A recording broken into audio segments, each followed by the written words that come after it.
This video series is to accompany the Cisco Netacad Switching, Routing, and Wireless Essentials course. This video covers Module 10, LAN Security Concepts. In Module 10, we'll have the following objectives: endpoint security, access control, Layer 2 security threats, a MAC address table attack, and common LAN attacks. 10.1, endpoint security. You'll usually see in news that are covering attacks on enterprise networks or large attacks. Smaller attacks do not make the news usually. So simple. But if you do search the internet for latest network attacks, you're going to find up-to-date information on current attacks that are being used. Usually, in current, this is spring of 2022. These are still common. You have a distributed denial of service, or a DDoS, or a denial of service. You'll hear about DDoSing. But that's what a DDoS is. It's a coordinated attack from a lot of different devices. Those are usually called zombies. And a threat actor will take their botnet and direct them all towards one IP address. And the intention is to degrade or halt public access to the organization's website or their resources. You'll also have a data breach. The data breach is an attack where someone will gain access to an organization's data servers or host, and those are compromised, and they steal information, they plant information for whatever reason, but that's an actual data breach. And then you have malware. This is an attack which an organization's host are infected with malicious software. They can cause a variety of problems. So for example, a ransomware such as WannaCry, it encrypts the data on a host and then locks access to it until a ransom is paid. So as part of the security net, various network security devices are required to protect the network perimeter from outside access. These devices could include the following, and I'm going to add a note in here that network security is just one part of the layering of security. You want to have multi-layers of security, including physical security within your network security. You also want to make sure that you're training your users properly. So network security is just one part of that web of security layering that you should be doing for your organization. Okay, so let's look at the first one is virtual private network. That's a VPN-enabled router that provides a secure connection to our remote users across your public network and into the enterprise network. VPN services can be integrated into the firewalls. You also have next-gen firewalls, or NGFWs. They provide stateful packet inspection, application visibility, and control. A next-gen intrusion prevention system, or an NGIPS, advanced malware protection, and URL filtering. You also have network access control, or NAC. That includes authentication, authorization, and accounting, or what we call AAA services. In large enterprises, these services might be incorporated into an appliance that can manage access policies across a large variety of users and device types. The Cisco Identity Services Engine, or ISE, is an example of an NAC device. Endpoint devices, or endpoints, are hosts which commonly consist of laptops, desktops, servers, IP phones, and employee-owned devices, or when employees do the BYOD or bring their own device. Endpoints are particularly susceptible to malware-related attacks that originate through email, web browsing, such as a phishing attack through email. Endpoints typically use traditional host-based security features such as antivirus, anti-malware, host-based firewalls, host-based intrusion prevention systems, and endpoints today are best protected by a combination of NACs, AMP software, and email security appliances, and a web security appliance. So again, layering is your best option here for network security. The Cisco ESA device is designed to monitor Simple Mail Transfer Protocol, or the SMTP. The Cisco ESA is constantly updated by real-time feeds from Cisco Talos, which detects and correlates threats and solutions using a worldwide database monitoring system. The threat intelligence data is pulled by the Cisco EAS every 3 to 5 minutes. And some of the functions of the Cisco EAS are block known threats, remediate against stealth malware that evaded initial detection, discard emails with bad links, block access to newly infected sites, and then also encrypt content and outgoing email to prevent data loss. The Cisco Web Security Appliance, or WSA, is a mitigation technology for web-based threats. It helps organizations address the challenges of securing and controlling web traffic. The Cisco WSA combines advanced malware protection, application visibility and control, acceptable use policies, and reporting. The WSA provides complete control over how users access the internet. Certain features in an application such as chat, messaging, video, and audio can be allowed or disallowed, or restricted with time and bandwidth limits, blocked, or blocked according to the organization's requirements. And an example of that might be that if you know your organization should not be sending video and audio from 1 a.m. to 5 a.m. in the morning, then you can block that type of traffic so that you know that there's certain, if your business is shut down and not working during those times, you can shut that type of traffic down. The WSA can perform blacklisting of URLs, URL filtering, malware scanning, categorization, web application filtering, and encryption and decryption of web traffic. 10.2, Access Control. Now, there's many types of authentication that can be performed on networking devices, and each method does offer its different levels or varying levels of security. The simplest method of a remote access authentication is to configure a login and password combination on consoles, VTY lines, and aux ports. You should never have those open without a password on them. So SSH is a more secure form of remote access. It requires a username and password, and the username and password can be authenticated locally. The local database method does have some limitations, though. User accounts must be configured locally on each device, and that's not very scalable. It's not useful for large organizations, and the method provides no fallback authentication method either. Now, AAA stands for Authentication, Authorization, and Accounting. It provides the primary framework to set up access control on a network device. If you start working more in the cybersecurity area, that's going to be one of the things that you become quite familiar with is the AAA. It's a way to control who is permitted to access a network. You authenticate. What can they do while they are there? And that's the authorize. And then you audit what actions they performed while they're accessing network, and that's the accounting. So you authenticate to make sure the person is who they say they are. Then you authorize to say that's a need-to-know basis, so they only have access to what they are authorized to access. And then you have an audit trail to see what took place while they were connected. You can have local AAA authentication. This method stores the username and passwords locally in a network device. Users authenticate against the local database, and the local AAA is ideal for small networks. And when I mean small networks, I'm talking, maybe 4 or 5 routers at the most. When you start scaling up larger than that, it's going to be difficult to manage all of those devices. And then you have server-based AAA. Within the server-based method, the router accesses a central AAA server, and the server contains the username and passwords for all the users, much like an active domain in a Windows system or a Linux networking operating system.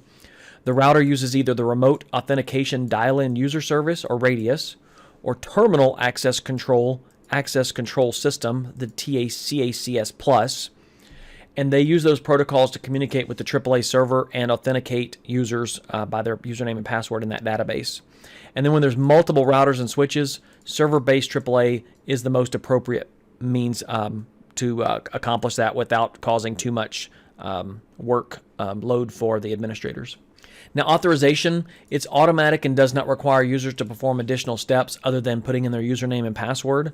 Authorization governs what users can and cannot do on the network after they're authenticated.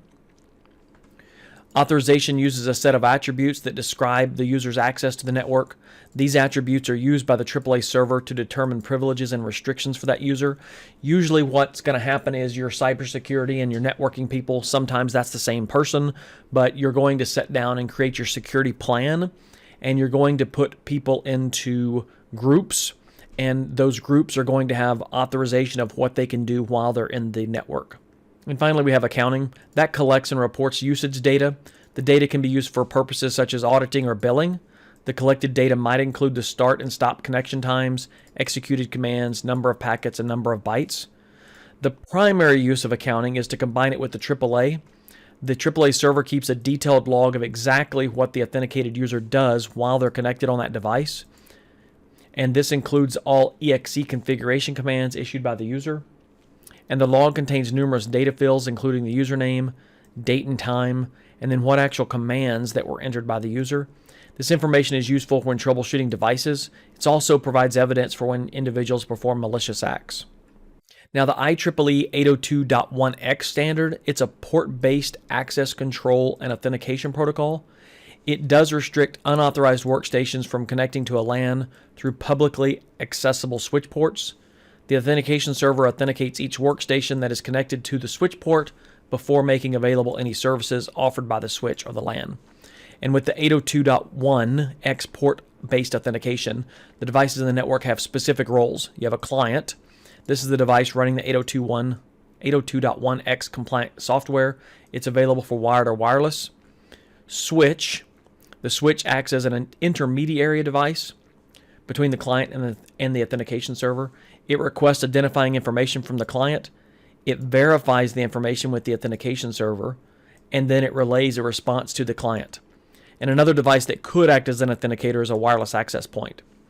And then you have the authentication server. The server validates the identity of the client and notifies the switch or wireless access point that the client is or is not authorized to access the LAN and switch services. 10.3, Layer 2 security threats. So at the Layer 2, and if we're looking at the OSI reference model over here, it's divided into 7 layers, and they work independently of each other. So the Layer 2 can be compromised, and then if you compromise the Layer 2, it's going to be compromised on up the stack. So network administrators routinely implement security solutions to protect the elements in the Layer 3 and up, all the way up through Layer 7.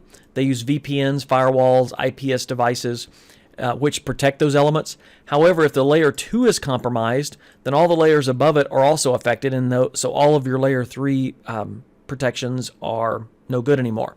So if a threat actor accesses the internal network captured Layer 2 frames, then all the security implemented on Layer 3 and above, it's useless anymore. So the threat actor could cause a lot of damage. So what we want to do is make sure we look at Layer 2 security threats, and then how do we fix those. So the switch attack categories, these are some common ones. There's more of those out. There's more of these, but these are the most common that you're going to be working. And specifically for this course, these are the ones that we're going to be looking at. So security is only as strong as your weakest link. Layer 2 is considered to be a weak link in the stack or in the OSI layer.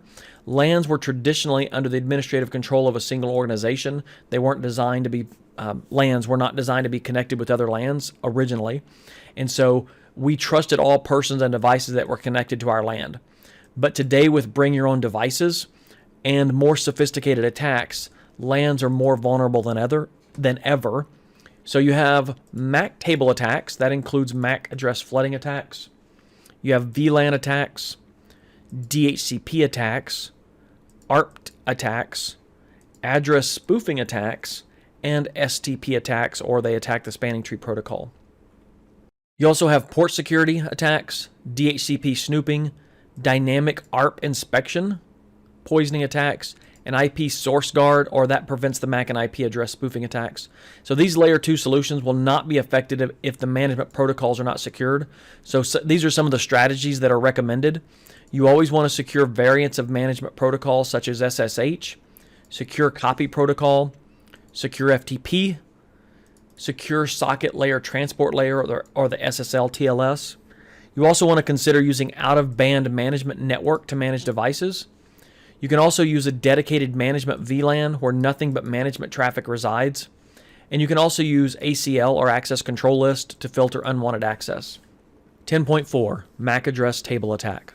So if we remember back to make forwarding decisions, a Layer 2 LAN switch builds a table based on the source MAC address in the received frames. It's called a MAC address table. The MAC table, those are stored in memory, and they're used to be more efficiently or to help with the switching of frames. And you can have a MAC address table flooding. So all MAC tables have a fixed size, and consequently, a switch can run out of resources in which to store the MAC addresses. So a MAC address flooding attack takes advantage of the limitation by bombarding the switch with fake source MAC addresses until the switch MAC address is full, or the table is full. And so when that occurs, the switch treats the frame as an unknown unicast and begins to flood all incoming traffic out to all ports on the same VLAN without referencing the MAC table. So this condition now allows a threat actor to capture all of the frames sent from one host to another host on the local LAN or local VLAN. And the note here is that traffic is flooded only within the local VLAN, and the threat actor can only capture traffic within the local VLAN or LAN to which the threat actor is connected. So to mitigate this, what makes tools such as MacOF so dangerous is that an attacker can create a MAC table overflow attack very quickly. So for instance, a Catalyst 6500 switch can store 132,000 MAC addresses in its MAC address table. A tool such as MacOF can flood a switch with up to 8,000 bogus frames per second, and that creates a MAC address table overflow in just a matter of a few seconds. So another reason why these attack tools are dangerous is because they not only affect the local switch, they can also affect other connected layer 2 switches. And when the MAC address table of a switch is full, it starts flooding out on all ports, and that's not a good thing. So to mitigate the MAC address table overflow attacks, network administrators must implement port security. And port security will only allow a specific number of source MAC addresses to be learned on the port. And port security is further discussed in another module later on in this course. 10.5 LAN attacks.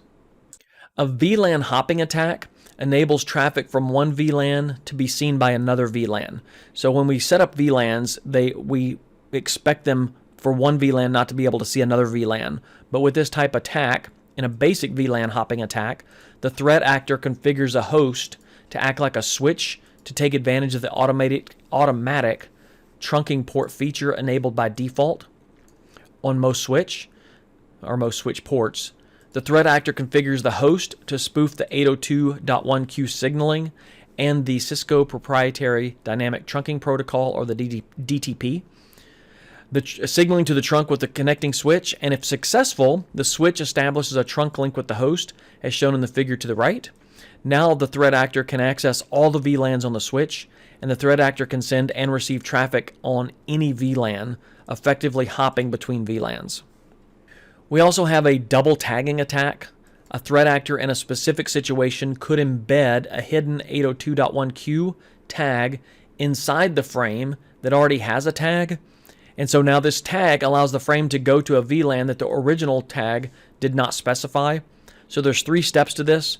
The threat actor sends a double tagged frame to the switch. The outer header has the VLAN tag of the threat actor, which is the same as the native VLAN of the trunk port. And then on step 2, the frame arrives at the first switch. It looks at the first 4-byte 802 tag, 802.1q tag. The switch sees that the frame is destined for the native VLAN, and then the switch forwards the packet out all native VLAN ports after stripping the VLAN tag. And then the frame is not retagged because it's part of the native VLAN. And at this point, the inner VLAN tag is still intact and has not been inspected by the first switch. And then on step 3, the frame arrives at the second switch. It has no knowledge that it has no knowledge about going through the first VLAN. So the native VLAN traffic is not tagged by the sending switch as specific to the 802.1q specification. And then the second switch looks only at the inner tag that the threat actor inserted, and it sees that the frame is destined to the target VLAN, and the second switch sends the frame onto the target or floods it, depending on whether there's an existing MAC address table entry for the target. Now, the VLAN double tagging attack is unidirectional, and it does work, or it only works when the attacker is connected to a port residing in the same VLAN as the native VLAN. The idea is that the double tagging allows the attacker to send data to host or servers on a VLAN that otherwise would be blocked by some type of access control configuration. And we presume that the return traffic will also be permitted, thus giving the attacker the ability to communicate with devices on the normally blocked VLAN. So to mitigate this, VLAN hopping and VLAN double tagging attacks can be prevented by implementing the following trunk security guidelines. We want to disable trunking on all access ports. We want to disable auto trunking on trunk lines so that trunks must be manually enabled. And then we want to be sure that the native VLAN is only used for trunk lines. With DHCP servers, DHCP servers dynamically provide IP configuration information, including the IP address, the subnet mask, default gateway information, DNS server information, and more information to the clients. So a review of what we've looked at in previous units or in previous modules and in previous courses, we know the sequence of the DHCP message exchange between the client and server. And there's two different types that we're going to talk about in this module of DHCP attacks. We have the starvation method and the spoofing method. Both attacks are mitigated by implementing DHCP snooping. So the first one, the starvation attack, the goal of the attack is to create a DDoS, or a denial of service, for connecting clients. A DHCP starvation attack requires an attack tool such as Gobbler. Gobbler has the ability to look at the entire scope of leasable IP addresses, and it tries to lease them all. Specifically, it creates a DHCP discovery message with bogus MAC addresses. And then we have spoofing.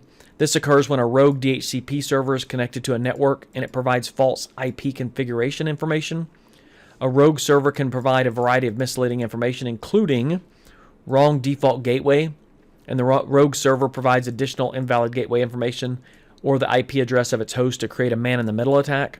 And this can go entirely undetected as the intruder intercepts the data through their network. You can also do the wrong DNS server information. The rogue server provides incorrect DNS server address, pointing the user to a nefarious website.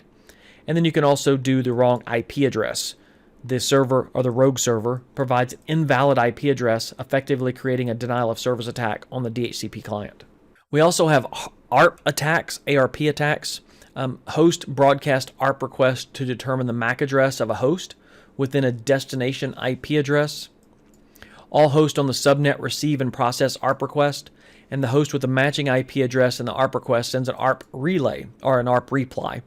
So a client can send an unsolicited ARP reply called a gratuitous ARP, and other hosts on the subnet store the MAC address and IP address contained in that ARP, or that gratuitous ARP, in their ARP table. So an attacker can send a gratuitous ARP message containing a spoofed MAC address to a switch, and then the switch would update its MAC table accordingly. So in a typical attack, a threat actor sends an unsolicited ARP reply, or an unsolicited ARP reply, to other hosts on the subnet with the MAC address of the threat actor and the IP address of the default gateway, and this effectively sets up a man-in-the-middle attack. And there's a lot of different tools available on the internet to create man-in-the-middle attacks, so we're not going to discuss any one particular one, but just in general the overarching ARP attacks. IPv6 uses ICMP v6 neighbor discovery protocol for layer 2 address resolution. IPv6 includes strategies to mitigate neighbor advertisement or advertisement spoofing, similar to the way that v6 prevents a spoofed ARP relay. And then ARP spoofing and ARP poisoning are mitigated by implementing dynamic ARP inspection, or DAI. You can also have address spoofing attacks. IP address spoofing is when a threat actor hijacks a valid IP address of another device. And the IP address spoofing is difficult to mitigate, especially when it's used inside a subnet, which is the IP belongs. So MAC address spoofing attacks occur when the threat actor alters the MAC address of their host to match another known MAC address, and the switch overwrites the current MAC table entry and assigns the MAC address to the new port. It then inadvertently forwards the frame's destination for the target host to the attacking host. And then when the target host sends traffic, the switch will correct the error, realigning the MAC address to the original port. But to stop the switch from returning to the port to the assignment to its correct state, the threat actor can create a program or script that will constantly send frames to the switch so that the switch maintains the incorrect or spoofed information. And there is no security mechanism at layer 2 that allows a switch to verify the source of MAC addresses, and that's what makes it very vulnerable to spoofing. So IP and MAC address spoofing can be mitigated by implementing IP source guard, or IPSG. We also have STP attack. Network attackers can manipulate the spanning tree protocol to conduct an attack by spoofing the root bridge and changing the topology of a network. Attackers can then capture all the traffic of the immediate switch domain. So to conduct an STP manipulation attack, the attacking host broadcasts STP bridge protocol data units, or BPDUs, containing configuration and topology changes that will force the spanning tree recalculation. And the BPDUs sent by the attacking host will announce a lower bridge priority in an attempt to be elected as the root bridge.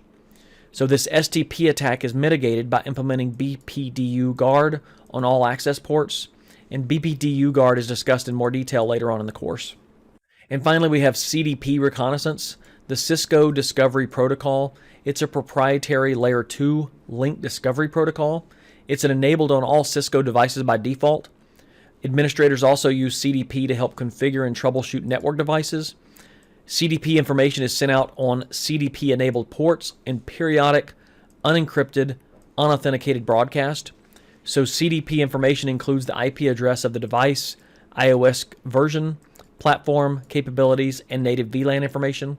And the device receiving the CDP messages updates their CDP database.